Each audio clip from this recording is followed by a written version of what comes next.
Lassalas, je suis ravi de vous accueillir. Vous ne changez pas. Vous êtes un jeune homme. Vous êtes un jeune homme.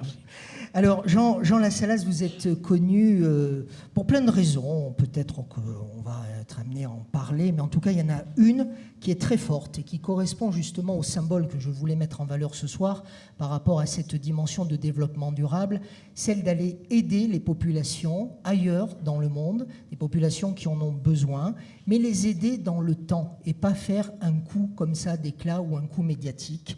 Les anciens et les amis de la Casamance, mesdames, messieurs, ces fameuses 4L qui partent tous les X années, on va en parler, de la place de Jaude par un petit matin bien frisqué d'hiver, c'est à lui que l'on le doit, les anciens de la Casamance. Pourquoi avoir voulu proposer justement toutes ces 4L, tous vos services à vos amis d'Afrique et du Sénégal en particulier?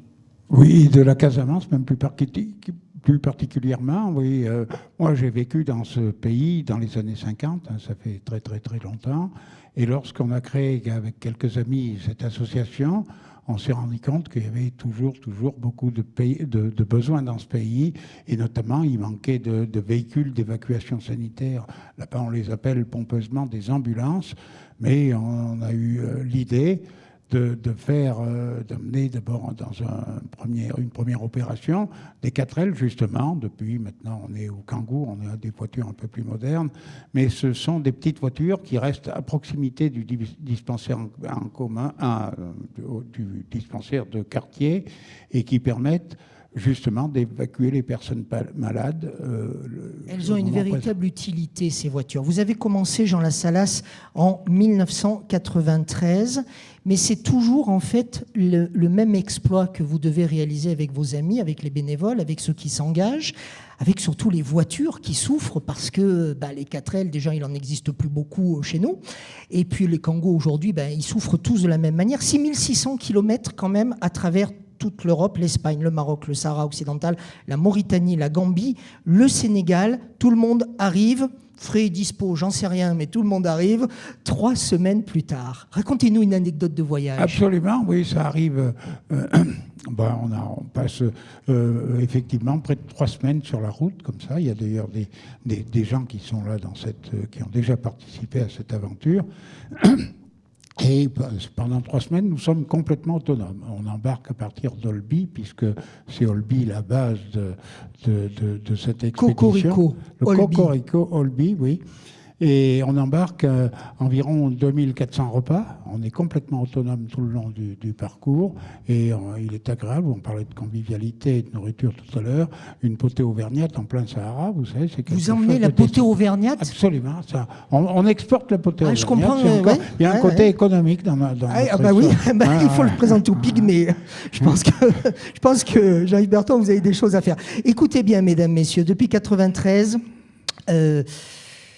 2 camions, 145 4L, 28 camions, 145 4L, 54 express, 4 minibus, 71 Kangoo, au total 300 véhicules à peu près convoyés en Casamance. Alors moi j'ai une question.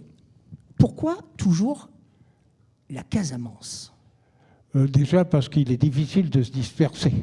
Oui, mais au bout d'un moment, faire ça. Ils ont peut-être trop de véhicules. Non, bien sûr, parce que ces véhicules sont entretenus régulièrement, mais la vie est écourtée quand même. Leur seconde vie dure en moyenne 4, 5 ou 6 ans. Et il faut remplacer ces véhicules. Autrefois, la Casamance, lorsque nous y sommes allés la première fois il y a 25 ans, il y avait peut-être une 50aine de dispensaires. Maintenant, il y en a 250. Mais il y a toujours Donc pas les véhicules, vous voulez dire, ont aidé aussi, ont contribué à développer les dispensaires médicaux. Absolument. Les véhicules, c'est l'équipement là-bas que l'État n'a pas toujours tous les moyens de tout faire en même temps. Ces États se développent, mais lentement et trop lentement, alors que la population va grandissant très rapidement. Votre association a également souhaité concourir à la formation des jeunes, formation professionnelle et des moins jeunes d'ailleurs, en mécanique, en informatique. Donc là, on est bien au cœur de la suite de l'aventure. Il ne s'agit pas d'y aller pour y aller. Il faut peut-être pas rester, mais en tout cas demeurer dans l'aventure. Il faut rester, oui, il faut former les gens essentiellement. Il y a un besoin de formation qui est immense. Et on va essayer de tout faire. On forme au point de vue mécanique déjà, parce qu'on est, ces voitures sont, comme vous le savez, vous avez beaucoup de renseignements. Elles sont préparées en France déjà dans des centres de formation professionnelle ou des lycées professionnels.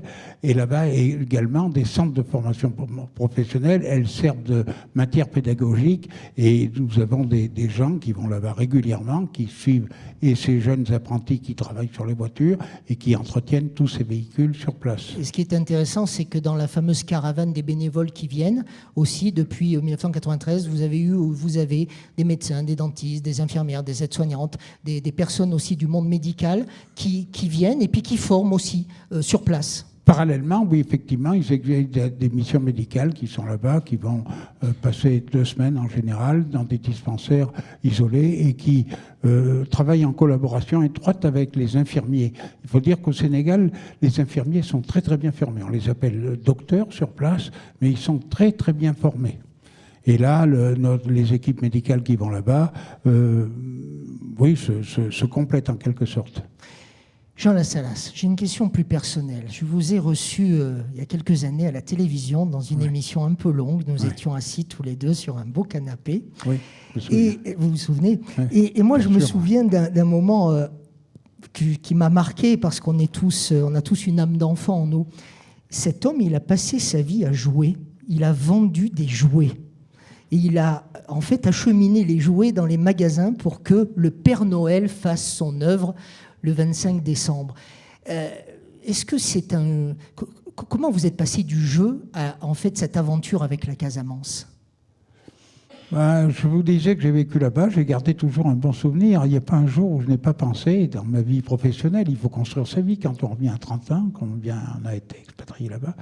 Et oui, j'ai pensé tous les jours à la Casamance, vraiment, à Ziguinchor notamment. Alors Ziguinchor, c'est devenu une ville qui est surpeuplée maintenant. À l'époque, il y avait 20 000 habitants, il y en a 200 000 maintenant. Je ne vous dis pas la différence de ville. Et puis, je suis retourné à la fin de ma carrière. Quand j'étais en retraite, j'ai dit, on va peut-être essayer de faire quelque chose. Vous leur amenez des jouets aussi ? Pour tout vous dire, la générosité, c'est bien, mais c'était une petite aventure. Descendre en 4L là-bas la première fois, sur la route, c'était une belle récompense. Vous savez, de partir tous ensemble là-bas dans l'inconnu, vraiment vers l'inconnu. Nous avons été les premiers à ouvrir cette route-là, qui n'existe pas. On est arrivé au sud marocain, où j'avais eu des recommandations. Il y a le quartier général, à l'époque, c'était en guerre là-bas, et il y a les Sahraouis et tous ces problèmes qui se posaient. Les gens étaient là. Il y a l'état-major qui me reçoit à Darkla. Ils étaient 15 personnes. Moi, j'étais complètement tout timide devant eux. Il me dit, vous voulez partir quand ? On dit demain. Alors, on dit, on veut partir demain. On était à Darkla. On part demain. Mais les gens m'ont dit, non, mais c'est pas eux qui commandent, c'est nous, les gendarmes. Alors, on partira qu'après-demain. On avait fait un demi-tour. Voilà. Vous avez plein d'anecdotes. On continuera à vous écouter au coin du feu tout à l'heure. Tous nos amis vont rester. Jean, le prochain départ. Alors, le prochain départ, c'est en 2019. C'est un convoi d'une vingtaine de véhicules. Quelle date ? Vous avez la date ? Oui, c'est en novembre 2010. Voilà, oui. Et là, dans quelques jours, on va aussi un peu parler de nous. Pardon que je fasse un peu de publicité. Profitez-en. Oui, parce que nous avons un film de notre opération a été sélectionné par les carnets de voyage à Clermont. C'est une manifestation importante. Et voilà, donc cette histoire qui est auvergnate, et un réalisateur auvergnate, aussi un de nous, qui a fait le raid avec nous, qui a filmé, qui a retrouvé des images et qui raconte tout ça.